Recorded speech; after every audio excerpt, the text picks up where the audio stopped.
a expedição ao Polo Sul. O Brasil já fincou a bandeira na Antártida. O comandante do navio Barão de Tefé conta pelo telefone como foi. Nós pisamos o território antártico às 19 horas e 20 minutos, hora do Brasil, do dia 5 de janeiro de 83, ontem. Fomos magnificamente bem recebidos pelo chefe da estação polonesa, pelos demais técnicos e cientistas.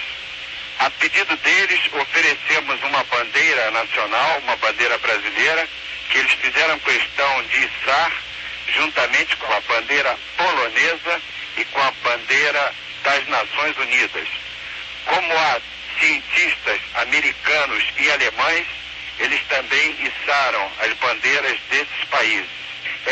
Realmente é um continente de paz e é um continente de solidariedade. São 32 anos de Brasil na Antártica.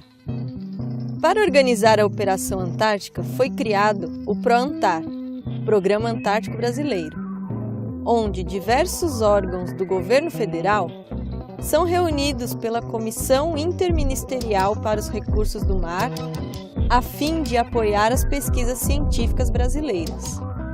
São eles: Ministérios das Relações Exteriores, Ministério do Meio Ambiente, Ministério de Minas e Energia, Ministério da Ciência, Tecnologia e Inovação e o Ministério da Defesa, a Força Aérea Brasileira e a Marinha do Brasil.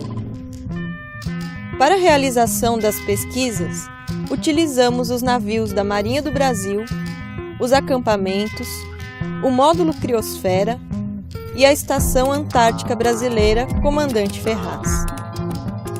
A Operação Antártica Brasileira tem início no verão antártico, que vai de outubro a março.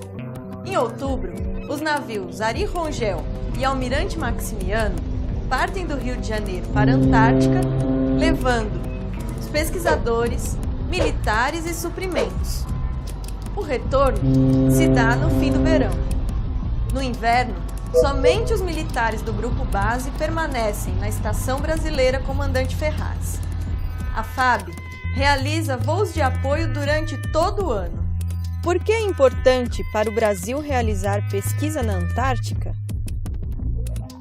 Porque assim, o Brasil tem o direito de participar de grandes projetos científicos globais, de parceria internacional e ser membro consultivo do Tratado Antártico. O Brasil também é um país atlântico e fica próximo da região antártica. Assim, sofre influência dos fenômenos naturais antárticos. É importante estudar a Antártica para entender como funciona o nosso planeta. Por exemplo, as correntes marítimas formadas na Antártica trocam calor com os outros continentes, reduzindo a temperatura e enriquecendo de oxigênio as profundidades.